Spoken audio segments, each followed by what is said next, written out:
खुशामदीद, बहुत बहुत स्वागत है आपका प्रोग्राम सलाम जेके में दिल्ली के स्टूडियो से बराह रास्त। मैं हूं आपके साथ आसिफ रशीद और थोड़ी देर में हमारे साथ गौहर कुछ ज्वाइन करेंगे।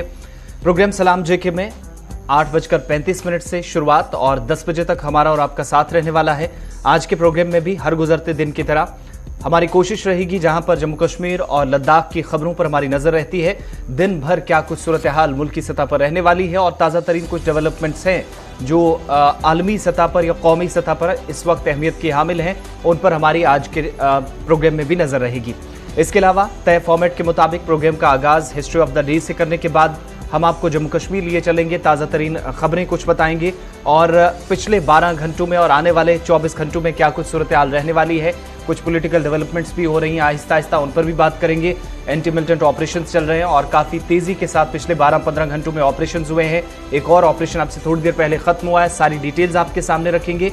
लेफ्टिनेंट गवर्नर इंतजामिया निज़ाम में शफाफियत की बार बार दावे करती है, लेकिन इन सब के बीच में इंतजामिया के इन दावों का कहीं ना कहीं इनको खोखला क्यों करार दिया जा रहा है, इस पर भी ताज़ा तरीन रिपोर्ट और डिटेल्स आपके सामने रखेंगे। और आज के प्रोग्राम में मुल्की सतह पर जब बात होगी तो ओमिक्रॉन के बाद वज़ीर आज़म का ऐलान और बड़ी बातें आप तक पहुंचाएंगे, जिसके बाद नए साल के साथ ही मुल्क के अंदर बच्चों के लिए वैक्सीनेशन का आगाज भी कर दिया जाएगा। और आज के प्रोग्राम में जहां जम्मू कश्मीर इंतजामिया की कारकर्दगी की बात होगी तो उन किसानों का भी रोना इस वक्त जारी है जो जम्मू सूबे के अंदर है और गुज़श्ता एक बरस से नुकसान काफ़ी ज़्यादा उठा चुके हैं। इस पर बात करेंगे और दीगर कुछ अहम मौज़ूआत भी। लेकिन प्रोग्राम का आगाज़ करेंगे फिलहाल हिस्ट्री ऑफ द डे से और गौहर कुछ हमारे साथ ज्वाइन कर चुके हैं। शुक्रिया आसिफ रशीद। तो प्रोग्राम की शुरुआत में सबसे पहले हिस्ट्री ऑफ द डे यानी कि तारीख के दिन में आज क्या कुछ हुआ है, आलमी या मुल्की सतह पर क्या कुछ हुआ, वो आपके सामने रखेंगे। और आज ही के दिन क्या हुआ, आज 26 दिसंबर 1925 तुर्की ने ईसाई तक़वीम इख्तियार की है और साल 2003 में ईरान के शहर बाम में जलजले से 10,000 शहरी जान बाग हुए हैं। और आज ही के दिन यानी कि 26 दिसंबर 1925 में कम्युनिस्ट पार्टी ऑफ इंडिया का कयाम अमल में आया है। और आज ही के दिन 1782 में टीपू सुल्तान अपने वालिद हैदर अली की वफात के बाद तख्त नशीन हुआ है, वो आज ही का दिन था 26 दिसंबर। और आज ही के दिन क्या कुछ हुआ है,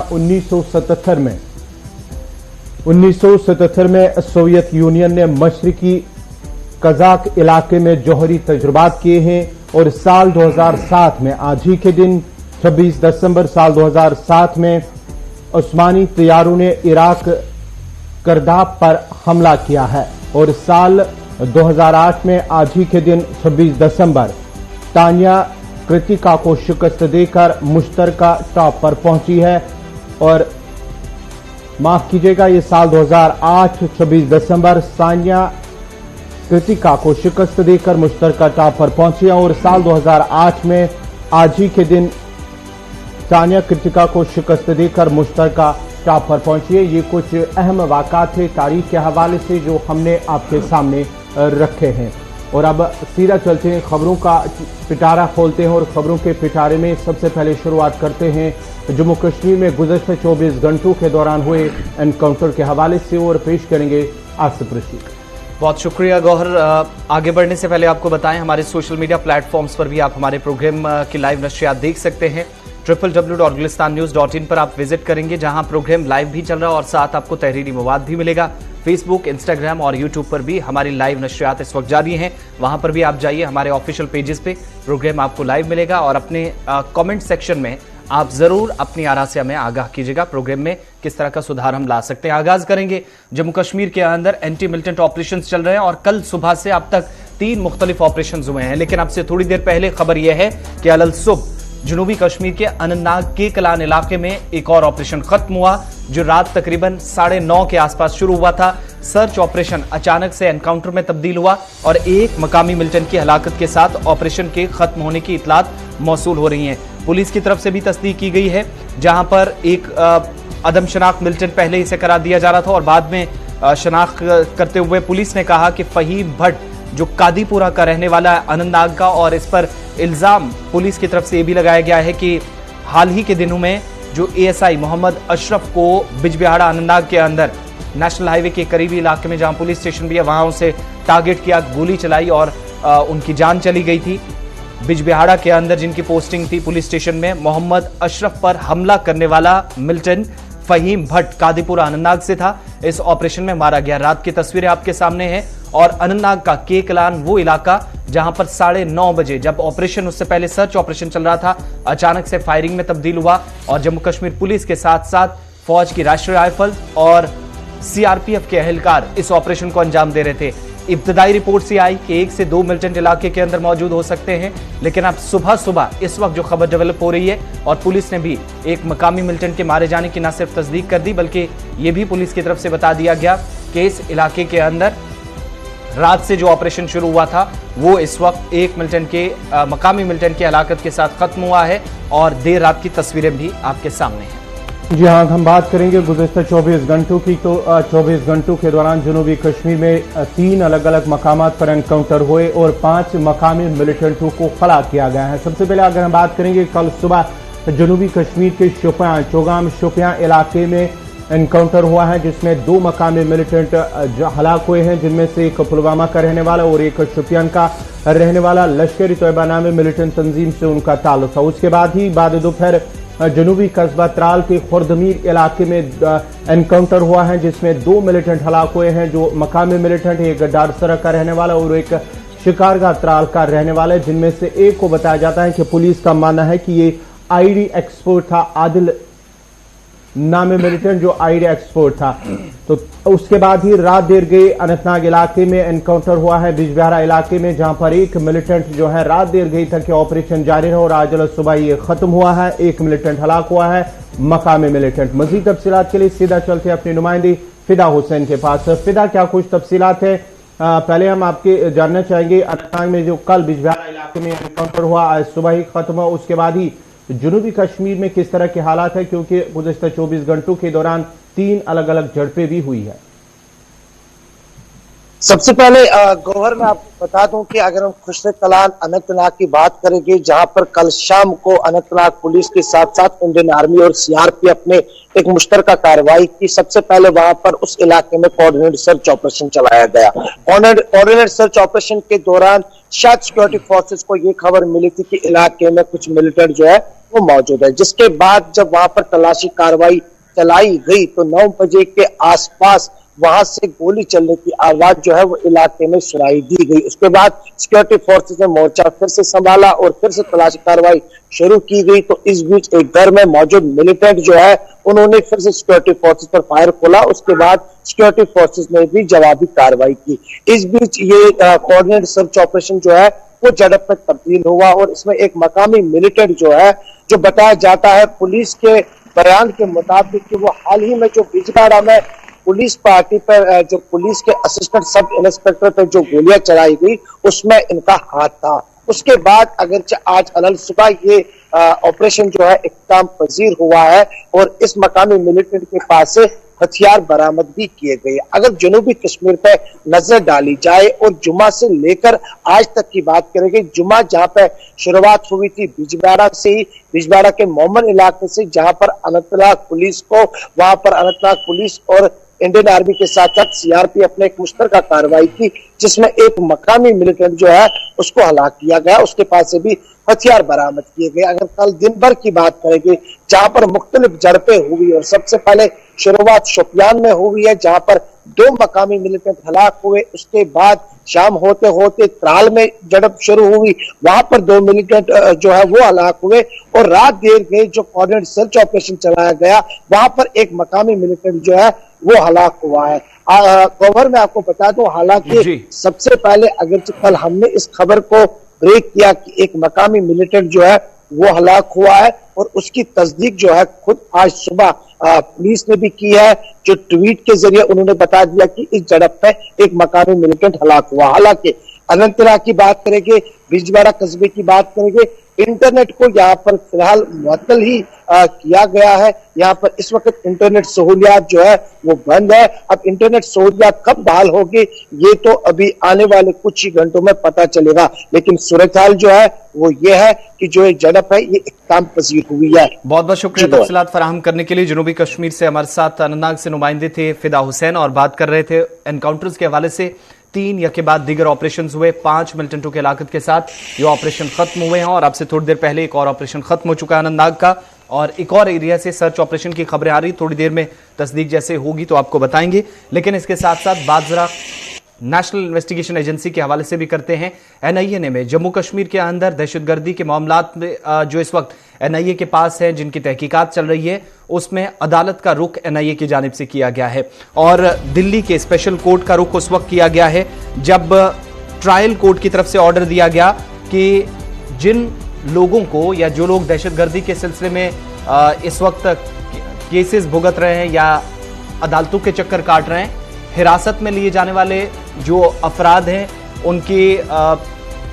उनको अरेस्ट करने के बाद अगर उनकी गिरफ्तारी में तौसी की जाती है तो उस पर ट्रायल कोर्ट ने कहा था कि उसको खत्म भी किया जा सकता है। लेकिन एनआईए ने इस ट्रायल कोर्ट के फैसले को चैलेंज करते हुए दिल्ली कोर्ट का रुख किया और जम्मू कश्मीर के अंदर इस तरह के जो केसेस हैं, चूंकि 3 नाम गुज़श्ता दिनों सामने आए, पुलिस कस्टडी में जो 3 मुल्ज़मीन हैं, इससे पहले ओवैस अहमद डार का नाम दिया गया, आरिफ फारूक भट्ट और कामरान अशरफ रेशी, इनकी तरफ से कहा गया था, इल्जाम इन पर था कि सोशल मीडिया पर या फोन डेटा से जम्मू कश्मीर के अंदर एक बहुत बड़ी साजिश का पर्दाफाश हुआ, इनके फोन नंबर से पता चला। और एनआईए की तरफ से दिल्ली हाई कोर्ट के सामने डेटा भी रखा गया, इलेक्ट्रॉनिक डिवाइसेस भी रखी गए और चूंकि हिरासत में तौसी को मुस्तरद अदालत की तरफ से किया गया था, और किस अदालत ने किया था? ट्रायल कोर्ट ने। तो हिरासत में तौसी अगर एनआईए करती है तो उस फैसले को मुस्तरद नहीं किया जाना चाहिए। एनआईए ये बात लेकर दिल्ली स्पेशल कोर्ट पहुंची है और कहा है कि अगले 30 दिनों के अंदर इस केस के सिलसिले में हम कोई एविडेंस लाएं, ये सारी चीजें मुकम्मल कर पाना इंतहाई मुश्किल है। इसलिए जब इंटरनेशनल कॉन्स्पिरेसी हो, जिसे एनआईए एक लार्जर कैनवस पे देख रही है कि बहुत बड़ी साजिश हो सकती है, इसका पर्दाफाश करने में 30 दिन कम हो सकते हैं, तो फौरी तौर पर तौसी को मुस्तरद कर देना ये भी सही फैसला नहीं है। एतराज दर्ज किया गया है। पिटीशन जो है 27 नवंबर को पटियाला हाउस कोर्ट के प्रिंसिपल डिस्ट्रिक्ट सेशन जज की तरफ से रिजेक्ट कर दी गई थी, जो एनआईए ने फाइल की थी, और पुलिस कस्टडी जो है वो उसमें हिरासत में तौसी की अपील की गई थी एनआईए की तरफ से, लेकिन पटियाला हाउस कोर्ट से उसको मुस्तरद कर दिया गया था 27 नवंबर से, जिसके बाद मजीद इसमें डेवलपमेंट हुई है। चलिए तो बढ़ते हैं आगे। अब बात जरा करेंगे हदबंदी कमीशन के हवाले से, जहां हदबंदी कमीशन की जानिब से हालिया जो तजवीज़ पेश की गई है जिसको लेकर जम्मू कश्मीर में काफ़ी वबाल खड़ा हुआ था, जहां सियासी बयानबाजियां भी काफ़ी तेज़ हुई हैं। सियासी पार्टियों ने इस हवाले से अपने बयान भी जो तजवीज़ की गई है उसको मुस्तरद किया। लेकिन अब जो खबर हदबंदी के हवाले से, जो ज़राए के हवाले से खबर मिल रही है कि जम्मू सूबे में जो 12 नशस्तों को रिजर्व किए जाने का इम्कान है, यानी कि जो सूबे जम्मू में 43 सीटें जो है हदबंदी की जानिब से जो तजवीज़ रखी गई है, उसमें से कहा जा रहा है कि 31 जो है उस पर सिर्फ इलेक्शन लड़ा जाएगा, यानी कि 43 में से 31 और जो 12 नशस्तें हैं उनको रिजर्व रखा जाएगा। उसके साथ साथ ही वादी कश्मीर में सिर्फ 4 मखसूस हल्के को हो सकती है, यानी कि रिजर्व 4 सीटें वादी कश्मीर से रहेंगी। ये जरा से हवाले से खबर मिल रही है।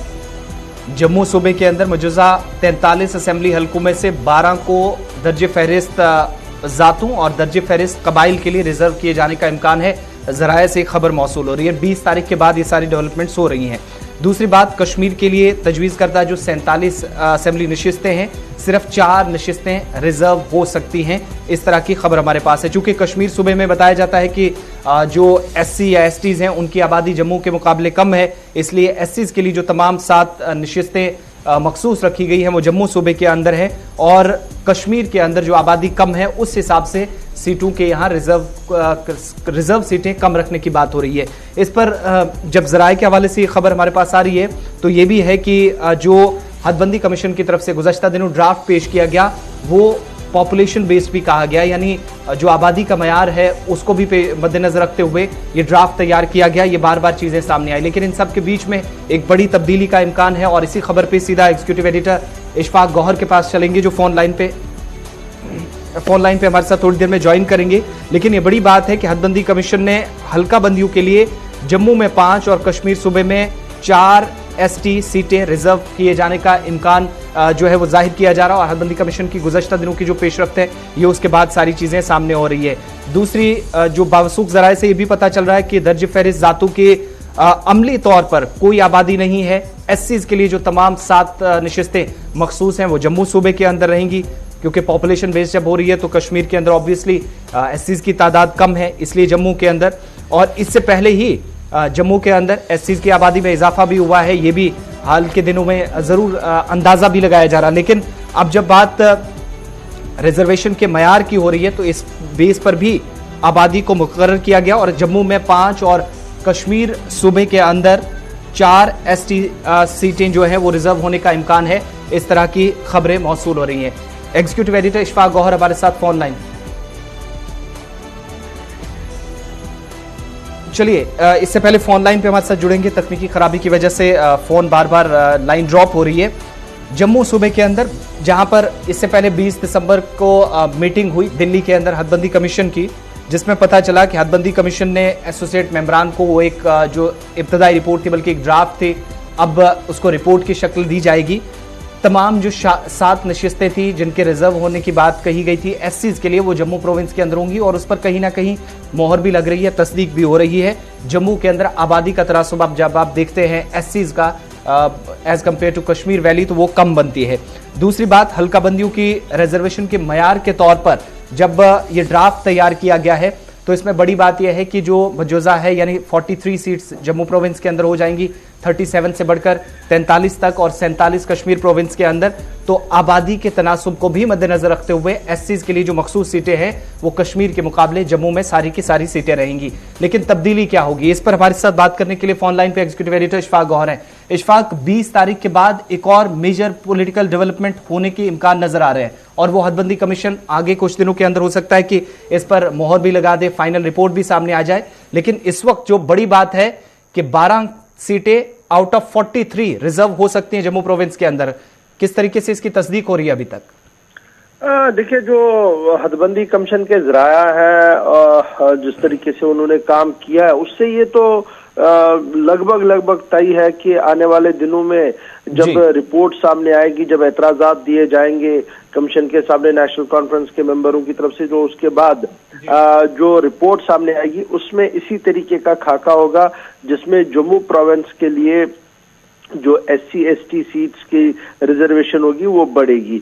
और जब आप जम्मू वर्सेस कश्मीर देखेंगे एससीज के हवाले से, तो सबसे ज्यादा आबादी एससीज की जो है वो आपको जम्मू प्रोविंस में मिलेगी। यही वजह है कि एससीज की सीटें जो है ज्यादा जम्मू के अंदर बढ़ेंगी। और जब आप एसटीज की बात करेंगे तो वो आपको सिर्फ कंगन, पहलगाम, कोकरनाग और बांडीपोरा, ये 4 कॉन्स्टिट्यूएंसीज है जहां पर लगता है कि जनाब इस तरीके का माहौल बन सकता है जहां पर एसटीज को रिजर्व किया जाएगा। लेकिन जहां तक एससीज की आपने बात की है, इनमें आप अगर देखेंगे तो ये ओपनली सारी सीटें जो है वो जम्मू प्रोविंस को ही मिलनी है। और अगर आप लास्ट असेंबली के इलेक्शंस को देखेंगे तो एससी सीट्स आपके पास छम में थी, दुमाना में थी, आरएसपुरा में थी, हीरानगर में थी, चिनैनी में थी, सांबा में थी, रियासी में थी। तो अगर आप एक तरफ से ये जो कमीशन के सामने एक बात ये भी है कि जो लास्ट टाइम एससी सीट थी इन्हें इनको डी रिकॉग्नाइज किया जाएगा, इन्हें फ्रीज नहीं किया जाएगा, इन्हें डिफ्रीज किया जाएगा, क्योंकि पिछले कई बार जब चुनाव हुए तो यहीं से सिर्फ एससी को रिप्रेजेंटेशन मिली थी। तो अगर ये होता है तो एक कुछ और एरियाज में एससी जो है उनको वहां पर मौका मिलेगा। लेकिन फिलहाल जब आप इस खबर को बड़े कैनवस पर देखते हैं तो जम्मू प्रोविंस में आपको रिजर्वेशन का एक बड़ा कोटा जो है वो देखने को मिल सकता है। इशफाक, आपसे जानना चाहेंगे, ये जो अब जराये के हवाले से ही अगरचे इस तरह की खबर है, लेकिन बीजेपी और पीडीपी या नेशनल कॉन्फ्रेंस या दीगर सियासी जमातें हैं, इस तरह के ड्राफ्ट को या इस तरह की खबर को किस तरह से देखें, जैसा जहां जम्मू के अंदर 12 सीटें मखसूस और कश्मीर के अंदर 4 सीटें मखसूस रखी जाएगी, यानी कि रिजर्व रखी जाएगी? देखिए, 2-3 चीजें बड़ी इंपॉर्टेंट है। अब नेशनल कॉन्फ्रेंस की बात करें, वो कमीशन की इस रिपोर्ट से नाला है, वो कह रहे हैं हम तो सुप्रीम कोर्ट का दरवाजा खटखटाएंगे और ये मैटर सब जुडिस बन जाएगा। फिर सुप्रीम कोर्ट क्या करेगा, दैट लाइज ऑन इट।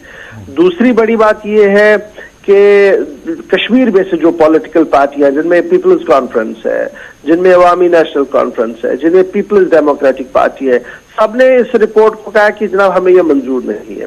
लेकिन जब आप जम्मू के जाविये से इसको देखेंगे, कांग्रेस के फैक्टर से देखेंगे, तो कांग्रेस ने एक लाइन खींची है कि नाराजगी की भी लाइन है और साथ साथ उन्हें पता है कि जम्मू काडर को नाराज भी नहीं किया जा सकता, तो वो बीच की लाइन लेकर चल रहे हैं।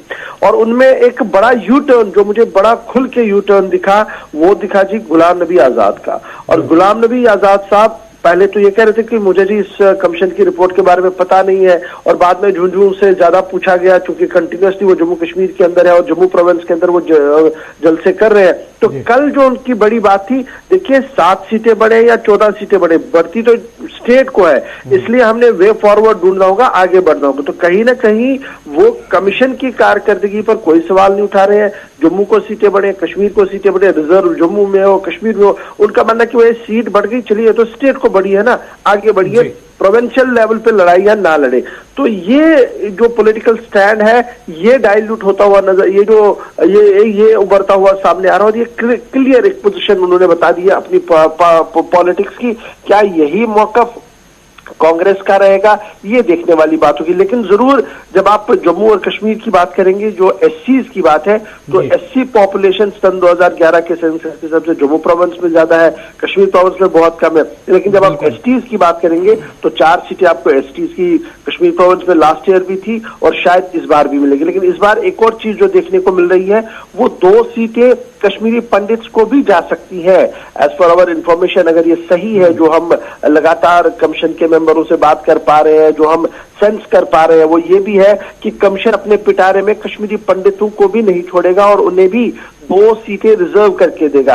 अगर ये 2 सीटें रिजर्व होती है, एक जम्मू और एक कश्मीर में, या दोनों कश्मीर में होती है, तो आप समझ सकते हैं कि ये मामला किस तरीके से बन रहा है। बहुत बहुत शुक्रिया इशफाक गौहर तमाम जानकारी के लिए। एग्जीक्यूटिव एडिटर इशफाक गौहर हमारे साथ थे। और बात जहां पर जम्मू और कश्मीर के हवाले से हो रही है, तो हदबंदी कमीशन की तरफ से अगरचे हतमी रिपोर्ट अभी तक नहीं दी गई है, लेकिन जहां तक फहरिस्त जो कबाइल की बात है, पॉपुलेशन की हम बात कर रहे थे, या पिछली आप साल 2014 में जिस 20 पे इलेक्शन हुए थे, वो जो 7 सीटें हैं उसमें आप देखेंगे तो जम्मू खित्ते में एसटी आबादी की अक्सरियत, जुड़वा जो 2 जिले माने जाते हैं राजौरी और पुंछ के अंदर, वहां बड़ी आबादी है, तो उस तरफ हो सकता है कि कमीशन की ज्यादा नजर हो।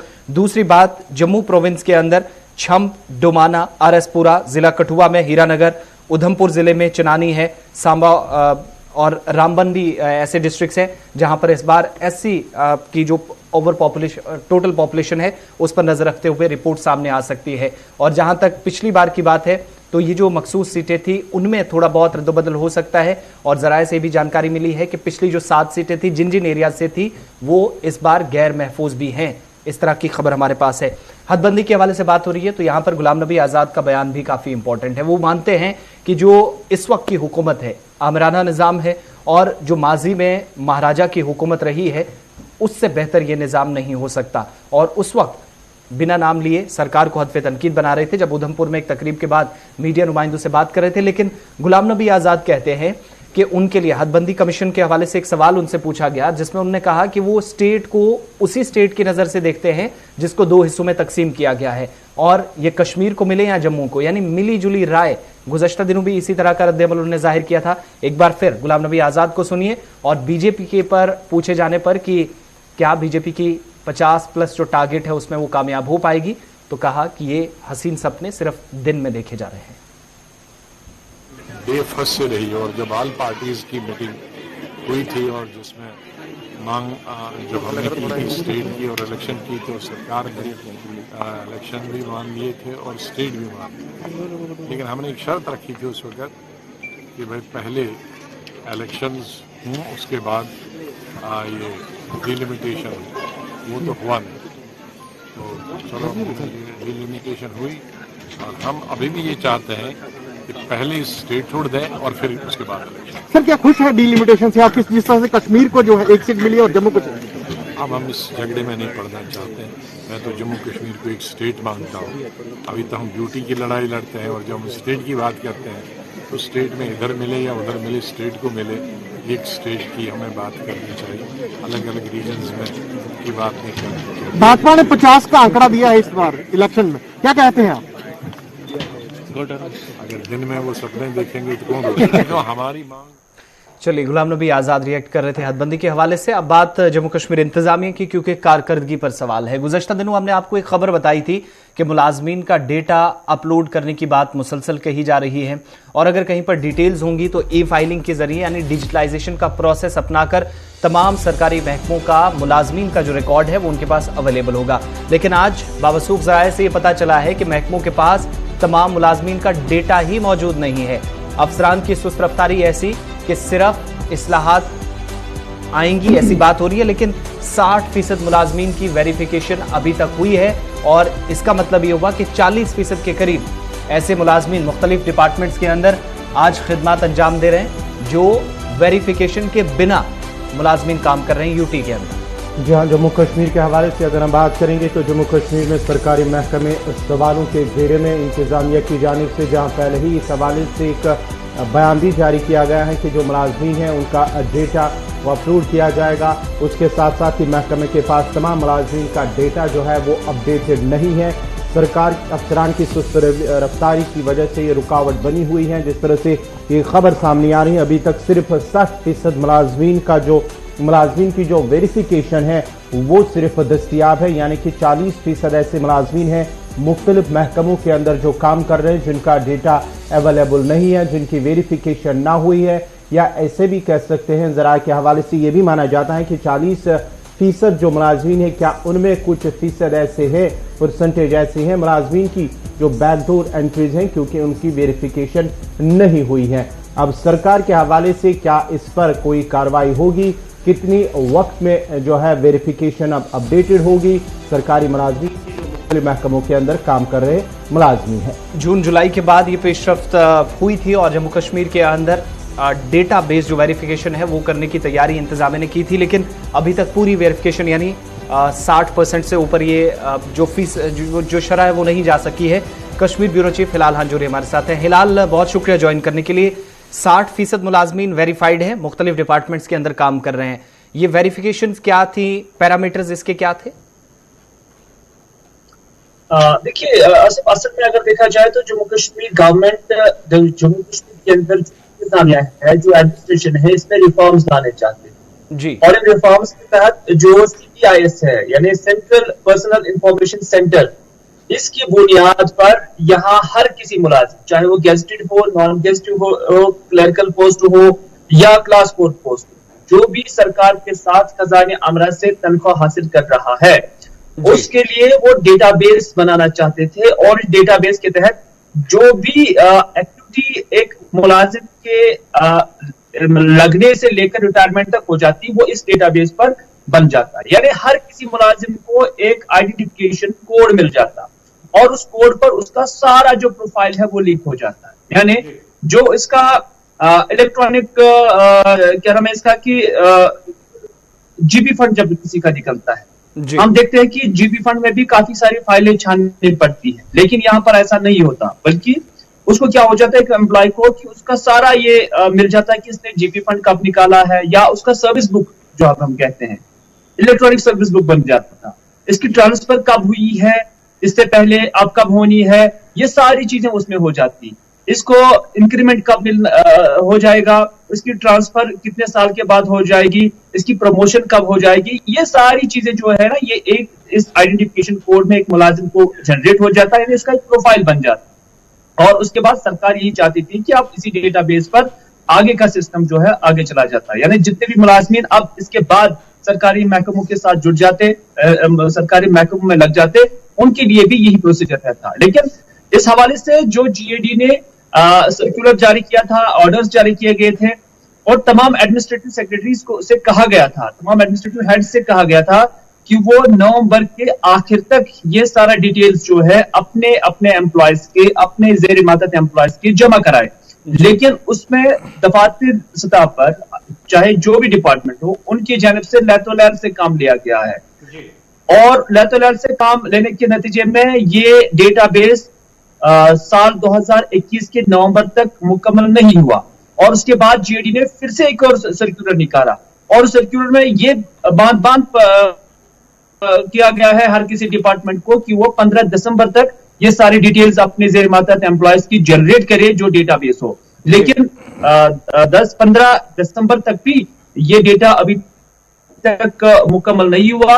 अब नया सर्कुलर कब निकलेगा ये अभी जो है हम सुनने से कासिर है, लेकिन इतना जरूर है कि सिर्फ 60% लोगों की इस तरह की डेटाबेस वेरिफिकेशन भी हुई है, जिन्हें पता चला, छानबीन हुई है और पता चला कि 60% लोगों को, 60% एम्प्लॉयज को इस हवाले से एनरोल किया गया है, लेकिन जो बाकी 40% है उस हवाले से कोई मालूमात सरकार के पास नहीं है। अच्छा, एक चीज इसमें ये भी क्या इसकी वजह माने, जो कुछ एम्प्लॉयज ये कहते हैं कि डीपीसीज के हवाले से जब जब मुश्किलात आई तो वेरिफिकेशन का प्रोसेस मुकम्मल ना होना या अफसरान की जो इस वक्त सुस्त रवि है वो भी उसका नतीजा हो सकता है। और दूसरी बात, तनख्वाह लेट आना, यानी एग्जैक्ट डेट पर आपको पैसा अगर नहीं मिलता तो ये जो एडमिनिस्ट्रेटिव पार्ट पर खामियां पाई जा रही हैं, ये उसका सबब बनती हैं। मैं नहीं समझता हूं इस तरह की चीजें, बल्कि एक तो अलग अलग डिपार्टमेंट्स के अंदर हम देख रहे हैं कि जो मुलाजमिन की स्ट्रेंथ कम हुई है, यानी वहां पर वैकेंसीज खाली हुई हैं और उसके बाद वो वैकेंसीज फुल नहीं हुई है, पूरी नहीं हुई है। नतीजा क्या है कि ये काम रुक जाता है। चाहे आप क्लर्कल पोस्ट देखेंगे या एडमिनिस्ट्रेटिव स्तर पर जो मुलाजमिन की उमरात देखते हैं, उसमें भी हमने देखा कि काफी वाज़ेह कमी हुई है। और सबसे बड़ी बात यह है कि अगर सरकार करना चाहेगी तो फिर वो किससे भी करा सकती है, लेकिन सरकार ये डिपार्टमेंट्स लैतो लैल से काम ले रहे हैं और इसको कोई प्रायोरिटाइज उन्होंने नहीं किया है। वजह यही है कि ये डेटा अभी तक मुकम्मल नहीं हुआ है। अदरवाइज अगर सरकार करने पे आ जाए, डिपार्टमेंट्स करने पे आ जाए, कोई अफसर करने पे आ जाए तो ये कोई बड़ी बात नहीं है। लेकिन जो ये 60% कंप्लीट हुआ है, इन्होंने एक लगन दिखाई है और लगन दिखाने के बाद ही ये मुकम्मल हो पाया है। हालांकि कुलहुम तौर पर एक आम पब्लिक को इससे ज्यादा फायदा नहीं है। इसका जो फायदा है वो मुलाजमीन को ही है कि एक आइडेंटिफिकेशन कोड पे उसका सारा प्रोफाइल जुड़ जाएगा, सारी डिटेल्स उसकी जुड़ जाएगी। कल अगर खुदा ना खास्ता कोई आग की वारदात भी हो जाती है तो उसकी फाइल नहीं जलेगी, उसका रिकॉर्ड उसी आइडेंटिफिकेशन नंबर में सेव रहेगा, प्रिजर्व रहेगा। और इसकी अहमियत इस जदीद दौर में काफी ज्यादा है, ताकि इससे रिटायरमेंट के वक्त, इसे प्रमोशन के वक्त, इसे ट्रांसफर के वक्त, इसे जीपी फंड के वक्त कोई दिक्कत का सामना ना करना पड़े, दफ्तरों के चक्कर ना काटने पड़े, बल्कि एक सिंपल आइडेंटिफिकेशन कोड पे उसका सारा जो डिटेल है वो सामने निकल कर आ जाए। बहुत बहुत शुक्रिया हिलाल तमाम जानकारी के लिए, लेकिन अभी तक ये प्रोसेस मुकम्मल नहीं हो सका। पहली जो तारीख रखी गई थी वो 30 नवंबर थी। एडमिनिस्ट्रेटिव सेक्रेटरीज को कहा गया था कि वो डिटेल्स मुतलका डिपार्टमेंट्स की कंप्लीट करें और जिन जिन मुलाजमिन की वेरिफिकेशन होनी है उसको कंप्लीट किया जाए। 30 नवंबर की डेडलाइन खत्म हुई, अगली तारीख दे दी गई, तारीख पे तारीख वही बात आ गई और 15 दिसंबर के बाद भी डिटेल फर्निश नहीं हो सकी है। और मुलाजमीन आज 40% के आसपास जिनकी तादाद बनती है डिपार्टमेंट्स में काम तो कर रहे हैं, लेकिन इलेक्ट्रॉनिक सर्विस बुक की बात हो, उनके ट्रांसफर, पोस्टिंग और तनख्वाह के मामलात हो, उसमें अगर कहीं परेशानी आती है तो कसूरवार एडमिनिस्ट्रेटिव सेक्रेटरीज भी बराह रास्त उसमें माने जाएंगे। चूंकि लेफ्टिनेंट गवर्नर इंतजामिया का जो खुद लेफ्टिनेंट गवर्नर का इंतजामी सेक्रेटरीज को हुक्म है उस पर भी अभी तक अमल दरामद नहीं हो सका है। वक्त छोटे से ब्रेक का है, आप हमारे साथ रहेंगे, अपनी आरा से हमें आगाह करते रहिए, अपने सवाल भी रखिए सोशल मीडिया पर, उस पर भी जवाब देने की कोशिश करेंगे। लेकिन ब्रेक के उस पार बात किसानों की होगी, बात रेलवेज की भी होगी। जम्मू के अंदर पहुंचने वाले किसान जो मुसाफिर हैं वो मुश्किलात से दो चार हैं। सारी डिटेल्स आपके सामने, हमारे साथ रहिएगा।